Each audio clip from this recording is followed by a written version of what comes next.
Hello everyone, आप सभी को मेरा नमस्कार। आई होप आप सभी अच्छे होंगे।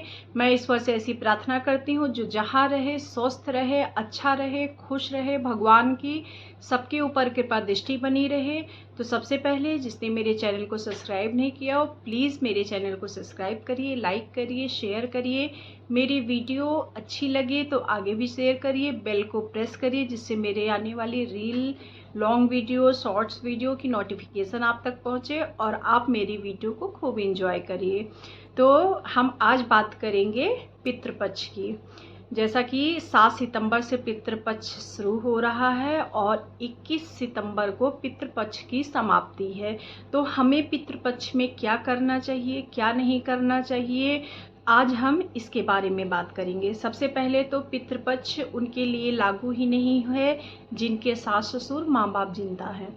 उनके लिए कोई वो नहीं है, जैसे वो सामान्य जीवन जीते हैं उनके लिए कोई भी मतलब नहीं है कि ये नहीं करना चाहिए, वो नहीं करना चाहिए, ऐसे नहीं करना चाहिए। तो उनके लिए जिनके माँ बाप सास ससुर जिंदा हैं उनके लिए पितृपक्ष उनके ऊपर लागू नहीं होता है।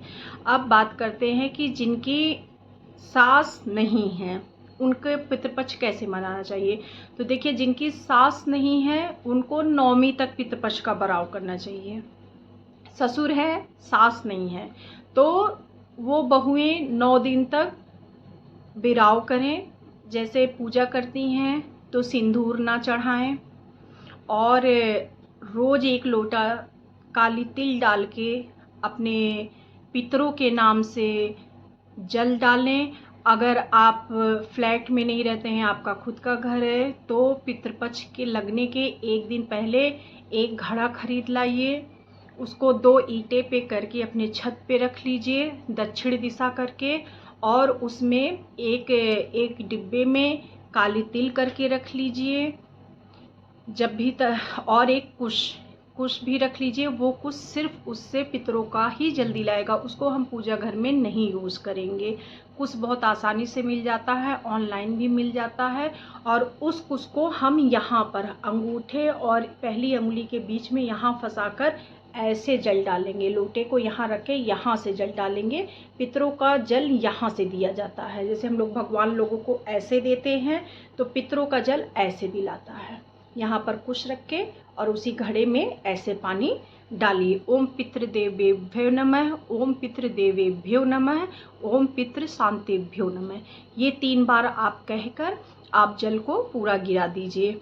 और जो लोग फ्लैट में रहते हैं वो लोग एक थोड़ी गहरी थाली या एक बड़ा भगोना या कुछ भी ले ले, उसमें यही मंत्र बोलते हुए ओम पितृदेवेभ्यो नमः, ओम पितृदेवेभ्यो नमः, ओम पितृ शांतिभ्यो नमः, ऐसे कह के लोटे में काला तिल डाल के इसे कुछ लगाकर जल डालकर, और जब जल डाल लें तो फिर बाहर निकलकर उसको कहीं पे भी किनारे पे साफ जगह गिरा दें। लेकिन हमारे पितरों का 15 दिन आता है तो हमें जिसके मतलब माँ बाप में से कोई एक है या नहीं है, तो हमें पितरों की पूजा ज़रूर करनी चाहिए। जिस दिन आपकी माताजी ख़त्म हुई हैं उस तिथि में उनका श्राद्ध करना चाहिए, पंडित को भोजन कराना चाहिए और दान पुण्य करना चाहिए। अगर आपकी सास का तिथि नहीं पता है या आप बहुत बिजी हैं, जॉब करती हैं, नहीं आपके पास समय है, तो जिस दिन मातृनवमी होती है कम से कम उस दिन अपने सासू माँ की फ़ोटो रखकर उनके, अगर वो सुहागन हैं तो पूरी सुहाग की सामग्री, अगर आपकी मतलब आपके पास पैसा है तो पायल, बिछुआ, जो भी जैसी यथाशक्ति यथा भक्ति जो भी आपको भगवान ने जैसा दिया है, पायल, बिछिया, चूड़ी, बिंदी, पाउडर, क्रीम, सिंदूर, अगर सुहागन मरी हैं तो सिंदूर, साड़ी, पेटीकोट, ब्लाउज, इतना तो ज़रूर देना चाहिए। सुहाग का सामान और साड़ी, पेटीकोट, ब्लाउज, इतना करके आप अपनी माँ के सामने, अपने फ़ोटो के सामने रखिए। पूड़ी बना लीजिए, खीर बना लीजिए। मैं सबसे सिंपल और सबसे साधारण तरीका आप लोगों को पितृपक्ष का बता रही हूँ जो कि सब लोग कर सकते हैं।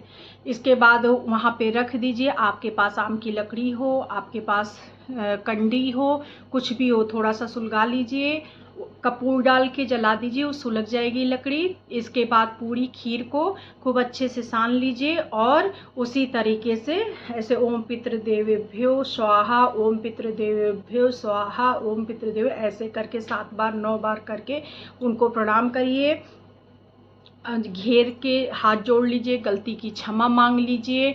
और अगर पंडित ब्राह्मण अगर कोई आती हैं उस दिन, तो उनको अपने घर में भोजन कराइए और जितना आपने सामान चढ़ाया है उनको दान कर दीजिए। अगर ऐसा कोई नहीं आपके पास आ पाता है, आपको कहीं जाके देना है, तो कोशिश करिए कि वो ब्राह्मणी को ही दें। तो अगर घर में भोजन नहीं कर रही है तो थोड़ा सा, हम लोगों के यहाँ सीधा बोला जाता है, आप उसको निकाल, सीधे में मतलब होता है थोड़ा सा आटा निकाल दीजिए, थोड़ा सा चावल निकाल दीजिए, थोड़ा सा दाल अरहर की नहीं होनी चाहिए, जैसे चने की, उड़द की, ऐसे थोड़ी सी दाल निकाल दीजिए, थोड़ा सा कागज़ में नमक रख लीजिए, हल्दी रख लीजिए। और जितना आपने अपने सासू माँ को सामान चढ़ाया है वो लेके किसी भी ब्राह्मणी को आप जाके दान कर सकते हैं। तो इससे आपकी मतलब मात्र जिनकी सास नहीं है, ये आपकी पूजा पूरी हो जाएगी। इसके बाद से अगर आपके ससुर हैं तो बाकी की जो 7 दिन 8 दिन जो भी बचते हैं, कभी एक तिथि आगे होती है, कभी एक तिथि ज़्यादा होती है, कभी एक तिथि कम होती है, अमावस्या तक आपके लिए किसी भी प्रकार का कोई निषेध नहीं है। जैसे होता है ना कि जैसे पितृपक्ष है तो क्या बोलते हैं, हम नया कपड़ा नहीं पहन सकते हैं और नई चीज़ों, पहले तो बहुत कुछ होता था। पहले तो औरतें जो है जिनके सास नहीं रहती थी वो 9-9 दिन तक बाल नहीं झाड़ती थी, साबुन नहीं लगाती थी, आदमी लोग शेव नहीं कराते थे, तो बाल नहीं कटवाते थे। अब तो मुझे लगता है कि बहुत कम लोग ऐसे होंगे कि जो है, पहले तो लोग बहुत कुछ करते थे, अब तो समझ जाइए उतना कोई कुछ नहीं कर पाता है, क्योंकि सबकी जॉब है, जॉब भी ऐसी होती है जिसमें क्लीन सेफ रहना ज़रूरी है। लेडीज़ भी वर्किंग वूमेन ज़्यादा हैं जो कि उनको भी मेंटेन रहना पड़ता है, लेकिन इतना तो ज़रूर करना चाहिए। और अगर जिनके सास ससुर नहीं हैं तो उनको अपने सास ससुर की तिथि वाले दिन पंडित जी से हवन करानी चाहिए, उनको यथासंभव दान पुण्य करना चाहिए। अगर पिताजी नहीं हैं तो उनके जैसे पंडित जी को धोती है, कुर्ता है, चप्पल है और छाता है, मतलब बहुत कुछ चीज़ें ऐसी हैं जो कि उनके नाम का जैसे होता, पिंडा पराया जाता है और उसमें ननिहाल दधियाल के लोगों का भी साथ में होता है। तो ये सब चीज़ें करनी चाहिए। और जब अमावस्या आती है तो अमावस्या के दिन हर किसी को ये करना चाहिए, मतलब जिनके मतलब सास ससुर नहीं हैं या जिन लड़के के माँ बाप नहीं हैं या माँ बाप में से एक लोग हैं एक लोग नहीं हैं, तो अमावस्या वाले दिन ये ज़रूर करना चाहिए कि आप अपने घर में कच्चा चावल ले लीजिए, काली तिल ले लीजिए और एक काली उड़द आती है, आप मांगेंगे दुकान पे, पंसारी की दुकान पे, तो आपको मिल जाएगी कि हमें काली उड़द, खड़ी काली उड़द चाहिए, तो काली उड़द खड़ी मिल जाएगी। तो उसमें थोड़ा सा, बस इतना सा चावल और मुझे लगता है 5 रुपये का काली खड़ी उड़द ले लीजिए, उसे मिला लीजिए, बीनून लीजिए, कुछ रहे ना उसमें, और थोड़ी सी काली तिल मिला लीजिए और उसमें 2 चम्मच देसी घी डालिए, उसको अच्छे से ऐसे मिक्स कर लीजिए। कंडी में मैक्सिमम कोशिश करिए कंडी मिल जाए तो बहुत अच्छी बात है, और कंडी में उसका 11 बार ओम पितृदेवेभ्यो शांतेभ्यो स्वाहा, ओम पितृ शांतेभ्यो स्वाहा, ओम पितृदेवेभ्यो शांतेभ्यो, जो भी मतलब आपका हिंदी नहीं इस तरह बोल सकते हैं। तो हे पितर, मैंने जो 15 दिन आपकी जो भी हमसे हुआ, हमने पूजा की, प्रार्थना की, जल दिया, उसमें कोई भी त्रुटि हुई हो तो हमको क्षमा करिए। अपना आशीर्वाद देते हुए अपने अपने स्थान पर जाइए और हमारे प्रत्यक्ष अप्रत्यक्ष रूप में हमारे घर परिवार बच्चों पर आप अपनी सदा दया दृष्टि बना के रखें। इस तरीके से 7 बार 9 बार 11 बार जितना भी हो, इसको कहकर एक सीधा फिर निकाल दीजिए और उसको आप पंडित को दान कर दीजिए। तो जैसा हमने बताया कि मतलब अगर सास अगर वीडो हैं, वीडो ख़त्म हुई हैं, तो जब उनकी पितृपक्ष मातृनवमी वाले दिन पूजा करें तो सिंदूर को छोड़कर बाकी आप सारे सामान, जैसे साड़ी है, चूड़ी है, बिंदी है और नेल पॉलिश है, ये सब चीज़ों को आप दे सकते हैं। तो पितृपक्ष में जितनी भी पूजा करिए उतना कम है। बहुत सारे लोग कहते हैं कि पितृपक्ष में सिर्फ पितरों की पूजा करनी चाहिए, भगवान की पूजा नहीं करनी चाहिए, तो ऐसा बिल्कुल भी नहीं है। हाँ, सिंदूर का थोड़ा सा परहेज करना चाहिए, क्योंकि जब आप पितृपक्ष कर रहे हो तो आप कहीं ना कहीं जैसे जल डाल रहे हैं, या हमारे यहाँ आज माता जी की तिथि है, पिताजी की तिथि है, तो उसमें पिंडा पराया जा रहा है, तो वो सब थोड़ा सा अशुभ होता है। तो इस वजह से जब तक ये सब चीज़ें नहीं हो जाए तब तक भगवान जी को सिंदूर नहीं चढ़ाना चाहिए। बाकी आप नॉर्मली पूजा जो भी करते हैं, मंत्र जाप, वो सब करना चाहिए आपको। जो भी स्तुति पढ़ते हैं, कीर्तन करते हैं, जो भी भगवान जी का नाम लेते हैं, वो सब लेना चाहिए। ऐसा कुछ भी नहीं है कि हमें भगवान की पूजा नहीं करनी चाहिए, तो ये है तो वो कुछ भी नहीं करना चाहिए। और जो लोग जैसे अपने यहाँ छत पे घड़े में रख के पानी डालते हैं 15 दिन, जब 15 दिन हो जाए फिर उस घड़े को आप ले जाकर नदी में विसर्जित कर दीजिए। अगर आप ऐसा नहीं कर पाते हैं, आप यहाँ दिक्कत है या आप लोगों से नहीं हो सकता, तो आप लोग बस इतना करिए, एक बड़े बर्तन में रोज अपने पितरों के नाम का 1 लोटा कम से कम आप काली तिल मिला के, जल तो गिरा ही सकते हैं, जल गिरा के इसके बाद उसको ले जाके अपने घर के बाहर, अपने फ्लैट के बाहर साफ जगह पे उसको गिरा दीजिए।